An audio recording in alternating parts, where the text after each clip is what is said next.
So perhaps sometime on Saturday night, we'll find out who the starting quarterback will be for the Michigan Wolverines as we welcome in Jack Miller, former St. John Titan, former Michigan Wolverine, and now part of the Michigan Radio Network. Jack, thank you so much for joining us tonight.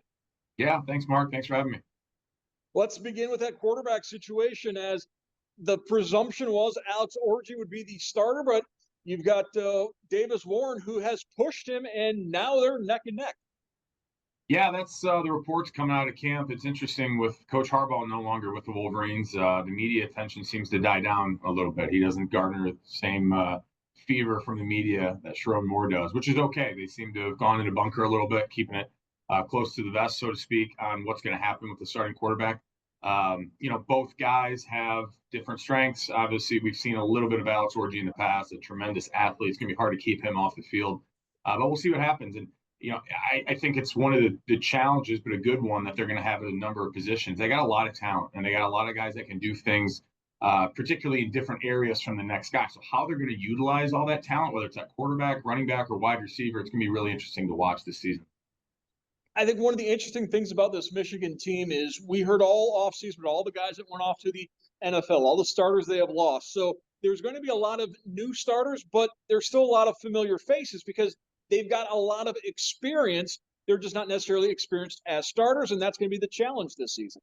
Yeah. Talked about it a lot on the radio call last year, how deep this team was, or last year, how deep they were, right? And when they didn't particularly have that many close games early in the season, they were able to play a lot of those guys. So, looking through the roster right now and doing some research, you find out that a lot of guys have played a lot of football there. Now, it wasn't necessarily the most meaningful snaps, but nevertheless, if you're a freshman, if you're young, sophomore, and you're able to get some minutes against, on the road against quality opponents that you've blown out, or you were good enough to really be in the rotation when things did matter, because they were doing that a lot last year, that pays dividends for seasons going forward. And so I think in 2024, they look to find that and to rely on guys who maybe weren't necessarily big names. You're going to have some guys this year, the Mason Grahams, Will Johnsons, Kenneth Grants, that are going to be this year's J.J. McCarthy, Blake Corum.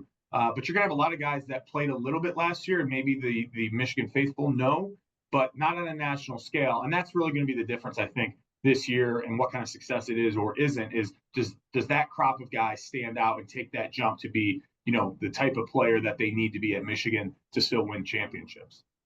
You're a former offensive lineman. You always keep your eye on the line. The Michigan O-line this season, like that entire team, as we talked about, you don't have a lot of returning starters, but a lot of those guys have played quite a bit, and they continually talk about, we don't need to be 5 deep, we need to be 10 deep. Talk about the depth of that O-line.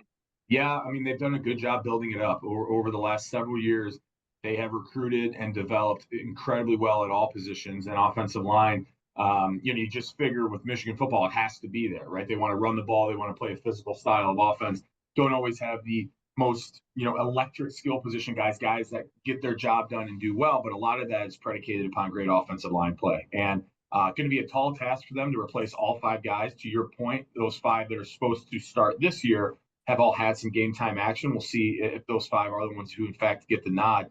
But, look, you're coming off a national championship year. This is part of how it goes. This is what the task is when you're at that level of college football, is you're going to have guys leave. You're going to have guys get drafted, and you're going to have to replace them. And I'm pretty confident in what Coach Harbaugh has built, and Sharon Moore is going to carry the torch for, that they're going to continue their style of football. They know how to recruit it. They know how to develop it.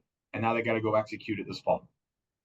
You also have to replace some coaches, as Wink Martindale is the new defensive coordinator. Third time that Michigan's had a new defensive coordinator in the last 4 years. But they've all kind of come to this Baltimore Ravens style. So there are perhaps some new wrinkles defensively, but nobody's expecting this to go back to the bad days of Don Brown. No, well, we certainly hope not. Wink Martindale's got an aggressive style. He's talked about it a lot throughout this year.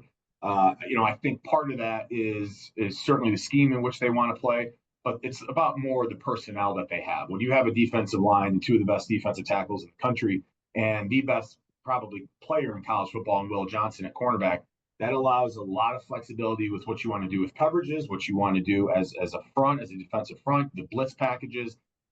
You can get very, very creative. So Wink Martindale is certainly coming in to a great spot where there is a plethora of talent. There's guys that have played major levels of college football, and they would have been all drafted last year very, very high had they not they weren't draft eligible. So he's got some great players to work with. He's been a successful defensive coordinator. It'll be interesting to see how his scheme correlates into college football or meshes, so to speak. But as you pointed out, the last two defensive coordinators had that same type of style and it worked pretty well for him. So big expectations for the Michigan defense. And that Michigan defense might have to carry the Wolverines early on, particularly when you look at how difficult that schedule is in the first half of the season.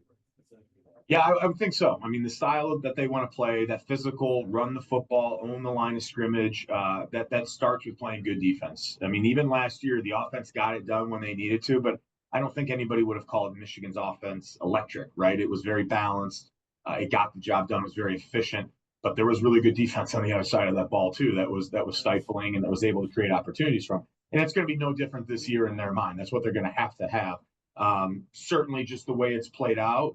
Last year you had a lot of those big names on offense, and that was where you said, all right, we can rely on this. The defense showed up, I think, better than most expected last year. This year, it's going to probably turn out to be the opposite if it goes in Michigan's favor. You're going to have a defense that's going to keep you in games, an incredible defensive line, a shutdown cornerback, and there's some question marks offensively that they're going to have to sort out. They didn't have that opportunity, or they won't have that opportunity this year. Texas coming into the big house week 2, they got to get things figured out pretty quick. Last year, really weren't challenged a whole lot until I think it was week 9 out at Penn State. So they had time to develop and see what was going to happen. This year, they're going to have to figure it out pretty quick, and we'll see if they had a good training camp or not. Is there danger of looking past Fresno State because of that big matchup with Texas looming in week 2? Yeah, I think there's always danger of that, right? Michigan's been on the losing side of that a few times with the Toledo Rockets and then with Appalachian State. You can't ever look past an opponent. The other guys are on scholarship too. They're good players. There's good coaches.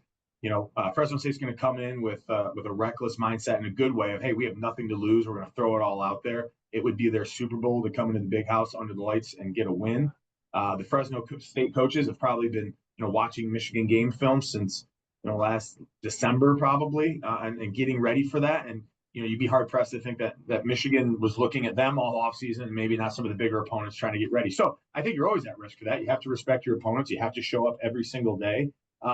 But maybe to answer your question, do you tweak your approach to, hey, we know we have a game that we should take care of easily week 1 leading into a massive game week 2, and does that change the mindset a little bit? Yeah, but if you start looking past your opponents, you can absolutely get in trouble. So hopefully they're ready to go Saturday night. And, you think week 1, you just get to throw on the pads and go hit somebody else. That should take care of itself. There'll be a lot of adrenaline in that stadium. That stadium will see the debut of Sharon Moore as head coach, but last year, of course, he won 4 games as an interim head coach. What has impressed you the most about Sharon Moore in your time dealing with the Wolverines? Yeah, I think he's a really poised guy. I think he's got a unique ability to, have the wisdom and experience of maybe a coach who's been around the block a few times, but yet he's a young, poised guy who can relate to the players. He can help recruit. He can build a culture that guys want to be a part of. It's a young man's game to be a college football coach anymore. There's so many dynamics and so many moving pieces. He's a guy who kind of fits all that pretty well. Had the luxury of learning from a Coach Harbaugh, was offensive line coach, moved into coordinator. Hasn't technically been a head coach, but yet has head coaching wins under his record from last year with Coach Harbaugh's suspension. So just been getting groomed to kind of fall into this the right way, and that's what good programs do. You've seen that time and time again. I think Sharon Moore is the right guy for the job. I think he can continue the things that they were able to build, the success that they were able to find the last 3 years under Coach Harbaugh, and take that and run with it. And I do think he's got the temperament and the ability to be that guy for Michigan. Looking forward to that on Saturday night. Looking forward to hearing Jack Miller Saturday night on the Wolverine Radio Network. Jack, thank you so much for joining us. Thank you. Go Blue.